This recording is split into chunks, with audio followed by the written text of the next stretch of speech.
اعوذ باللہ من الشیطان الرجیم بسم اللہ الرحمن الرحیم اللہم صلی علی سیدنا محمد معدن الجود والکرم وآلہ وسلم۔ سامعین و ناظرین اکرام، السلام علیکم ورحمۃ اللہ وبرکاتہ۔ آج کا ہمارا موضوع یہ ہے کہ انسان کی حقیقت۔ دیکھیں، گزشتہ نشست میں نے بات کی تھی، وہ یہ تھی کہ قیامت کے دن قیامت کے دن جو ہے وہ لوگ دو گروہوں میں بٹے ہوں گے۔ یہ بات ذرا نوٹ کر لیں۔ آج بھی لوگ دو گروہوں میں بٹے ہوئے ہیں۔ ایک وہ جو دنیا کے خیال میں جی رہے ہیں جیسا کہ ہم، ایک وہ جو اللہ کی یاد میں زندگی گزار رہے ہیں، آخرت کی فکر میں زندگی گزار رہے ہیں۔ دنیا میں بھی دو گروہ ہیں، لیکن آخرت میں اللہ تعالیٰ فرماتا ہے، میرے خیال سے سورہ انعام ہے، وَفِي الْآخِرَةِ عَذَابٌ شَدِيدٌ وَمَغْفِرَةٌ مِّنَ اللَّهِ وَرِضْوَانٌ۔ آخرت میں یا تو شدید عذاب کا سامنا کرنا ہوگا آپ کو، یا اللہ کی طرف سے بخشش ہوگی اور اس کی رضا ہوگی۔ اب آج آپ دیکھ لیں کہ ہمیں اللہ کی رضا کی کوئی فکر ہے؟ اللہ کی رضا تو موجود ہے نا، قرآن ہے اور سنت ہے، رسول کا طریقہ ہے، اس پہ اللہ تعالیٰ راضی ہے نا۔ الیوم اکملت لکم دینکم واتممت علیکم نعمتی وردیت لکم الاسلام دینا۔ تو آج بھی اللہ تعالیٰ نے کہ میں راضی ہوں، دین اسلام پر راضی ہوں، لیکن اسلام یہ تو ہمارے نام پہ، ہمارے تو صرف منہ میں اسلام کا نام ہے، عمل میں تو اسلام نہیں ہے۔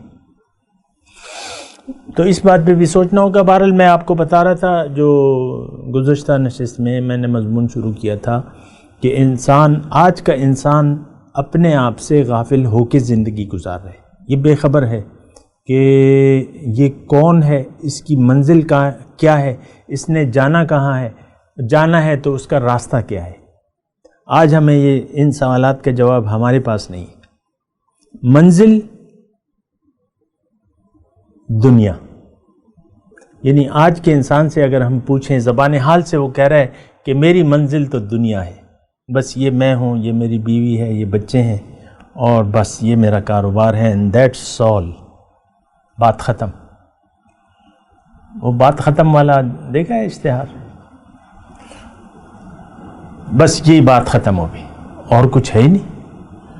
آپ دیکھ لیں، کوئی اور یہ نہیں، بس آپ ہیں اور آپ کی بیگم ہے اور بچے ہیں، یا آپ کا شوہر ہے اور آپ کی، بس بات ختم۔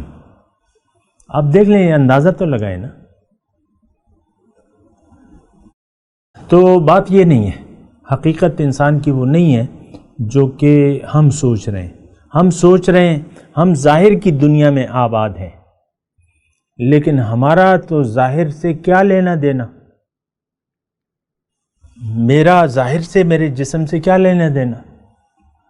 یہ کبھی بچہ ہوتا ہے، کبھی جوان ہو جاتا ہے، کبھی بوڑھا ہو جاتا ہے، کبھی بس بوڑھا ہو کے جو آپ کو پتہ ہے کیا ہوتا ہے، برین ہیمریج اور فالج، اور پھر وہ جو حالت ہوتی ہے، بس یہ تو ظاہر کی حالت ہے نا۔ تو یہ تو نہیں ہے، یہ تو میری حقیقت نہیں ہے۔ میری حقیقت کیا ہے؟ وہ حقیقت جو ہے، اگر آپ دیکھیں، قرآن سے پوچھیں، انسان جو ہے مسجود ملائکہ ہے کہ نہیں؟ فرشتوں نے اس کو سجدہ کیا ہے کہ نہیں کیا؟ لیکن کب کیا ہے؟ یہ بھی ایک سوال ہے کہ کس وقت وہ سجدہ کس حالت میں ہوا ہے۔ اللہ تعالیٰ نے پھر قرآن میں فرمایا کہ فَإِذَا سَوَّيْتُهُ وَنَفَخْتُ فِيهِ مِن رُوحِي فَقَعُوا لَهُ سَاجِدِينَ۔ جب اس کا ظاہر میں برابر کر دوں اے فرشتو، وَإِذْ قُلْنَا لِلْمَلَائِكَةِ اسْجُدُوا لِآدَمَ، معلوم ہے آپ کو؟ جب میں نے کہا کہ بھئی اے فرشتو، آدم کو تم نے سجدہ کرنا ہے، اس کے سامنے جھکنا ہے۔ کس کے سامنے؟ فرشتے کے سامنے۔ کون جھکے گا؟ فرشتہ۔ کس کے سامنے؟ میرے سامنے۔ اور دیکھیں، ہماری غفلت یہ ہے، یار فرشتہ دے، فرشتوں کو ہم اعلیٰ مخلوق کہتے ہیں نا، بالکل فرشتہ دے، ملائکہ دا نہیں، یہ تو مسجود ملائکہ ہے۔ آپ کو فرشتے نے سجدہ کیا ہے، وہ تو ایک الگ بحث ہے، لیکن میں آپ کو صرف یہ بتا رہا ہوں کہ وہ انسان کی حقیقت جب اللہ تعالیٰ نے سجدہ کروایا، حکم دیا، تو وہ کب کیا؟ وہ قرآن میں مضمون ہے، فَإِذَا سَوَّيْتُهُ وَنَفَخْتُ فِيهِ مِن رُوحِي فَقَعُوا لَهُ سَاجِدِينَ۔ جب اس کا میں ظاہر قالب برابر کر لوں اور پھر اس میں اپنی روح پھونکوں، فَإِذَا سَوَّيْتُهُ، جب میں اس کا ظاہر قالب برابر کروں تب تم نے اس کو سجدہ نہیں کرنا، لیکن جب میں اس میں اپنی روح پھونکوں، وَنَفَخْتُ فِيهِ مِن رُوحِي، پھر تم اس کو سجدہ کرنا۔ شاعر کہتا ہے، گر نبود ذات حق اندر وجود، آب و گلہ کے ملک کر دے سجود۔ اگر تمہارے اندر وہ ذات حق نہ ہوتی تو یہ فرشتے اور یہ کائنات یہ تمہیں سجدہ کیسے کرتے؟ روح، اور یہ روح ہے ربانی روح ہے، ربانی روح۔ جو حیوانی روح ہے وہ الگ ہے، وہ تو پانی کے اس قطرے میں بھی موجود ہوتی ہے جو باپ کی پیٹھ سے نکل کے یخرج من بین الصلب والترائب، تو وہ روح حیوانی تو اس میں بھی موجود ہوتی ہے، لیکن جب بچہ بن جاتا ہے ماں کے پیٹ میں اور 120 دن کا ہو جاتا ہے، اس وقت جو ہے پھر وہ روح ربانی آتی ہے۔ حدیث کا مضمون ہے، ہمیں تو یہ باتیں نہیں معلوم، ہمارے رسول نے بتائیں گے۔ جب 4 ماہ کا 120 دن کے بعد وہ روح آتی ہے، اب آپ پوچھیں یہ کون سی روح ہے؟ یہ وہ روح ربانی ہے۔ تو یہ ہماری حقیقت ہے، اور اس میں ایک جنس نہیں ہے، وہ تو ایک نور ہے، نقطۂ نورے سراپا نور باش۔ شاعر کہتا ہے کہ تم تو نور کے ایک نقطے ہو، نور بن جاؤ، سراپا نور بن جاؤ۔ اور یہ جو ہے یہ موت و حیات کے چکر سے نکل جاؤ۔ وہ دوسرا شعر مجھے یاد ہے، اس کا مفہوم یہ ہے۔ تو بات یہ ہے کہ وہ نورانی چیز ہے۔ غفلت میں وقت گزارنے سے، میں آپ کو دوبارہ کہہ رہا ہوں، وقت تو گزر جائے گا، لیکن ایک بہت بڑے نقصان کا سامنا کرنا پڑے گا، اور پھر اس وقت اس صورتحال سے آپ چھٹکارا حاصل نہیں کر سکیں گے۔ یہاں تو بچہ مر گیا، چلو جوان ہے تو اللہ تعالیٰ اور اولاد دے دے گا، دکان جل گئی، کاروبار ٹھپ ہو گیا، اور کچھ ہو جائے گا، چلو انسان ہے نا۔ یہاں تو نقصان کا ازالہ ہو سکتا ہے، لیکن اگر ہم نے اپنے آپ کو نقصان میں ڈال دیا، نقصان میں ڈالنے کا فیصلہ انسان خود کرتا ہے۔ یہ ہم نے فیصلہ کیا ہے کہ ہمیں نقصان چاہیے، ہمیں کوئی فائدہ نہیں چاہیے۔ آج کے انسان نے یہ فیصلہ کیا ہے کہ ہمیں آخرت کا کوئی فائدہ نہیں چاہیے، ہمیں دنیا کا فائدہ چاہیے۔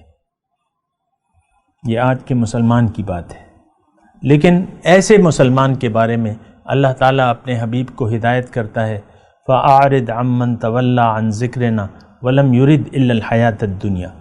آپ اس شخص سے منہ پھیر لیجئے، اعرض عمن تولى عن ذکرنا، جو میری یاد سے پھر گیا، میری یاد سے منہ موڑ لیا، مجھے تو اس نے پہچانا ہی نہیں، مجھ سے تو وہ غافل ہی رہا۔ اب یہ کیا ہے؟ لم یرید الا الحیات الدنیا، ہماری بات ہو رہی ہے۔ اب یہ تو صرف دنیا کا طلبگار رہ گیا ہے۔ آج کا مسلمان صرف دنیا کا طلبگار ہے، فقط دنیا اور دنیا۔ یہ میں آپ کو ایسی بات کہہ رہا ہوں جو آپ اس کو چیلنج کر سکتے ہیں کہ نہیں، یو آر رانگ، جھوٹ بول رہے ہو تم، ہم تو اللہ کے بندے ہیں، ہمارا رخ تو اللہ کی طرف ہے، ہم تو اللہ کے غلام ہیں، رسول کے سچے امتی ہیں، ان کے راستے پر ہیں، ہمیں پتہ ہے ہم نے کیا کرنا ہے، ہم نے تو اپنے روحانی روح کو ترقی دینی ہے، ہمیں تو اپنے نفس کا تزکیہ کرنا ہے، ہم نے تو اپنے دل کو قلب سلیم بنانا ہے۔ یہ آپ کہہ سکتے ہیں، لیکن آپ نہیں کہہ سکتے، یہ چیلنج ہے کہ آپ کہہ نہیں سکتے، بس زبان حال سے ہم کہہ رہے ہیں کہ بس، اور ہماری حالت جو ہے اللہ تعالیٰ جانتا ہے، وہ اس نے قرآن میں اچھی طرح لکھ دی ہے۔ وَمِنَن من کانا یوری، اچھا 2-3 باتیں ہیں۔ ایک تو اللہ تعالیٰ نے فرمایا سورہ بقرہ کا مضمون ہے، لیکن یہ مضمون بیان کرتے ہیں ایک وقفے کے بعد۔ وآخر دعوانا ان الحمد للہ رب العالمین۔ مولاي صل وسلم دائما ابدا على حبيبك خير الخلق كلهم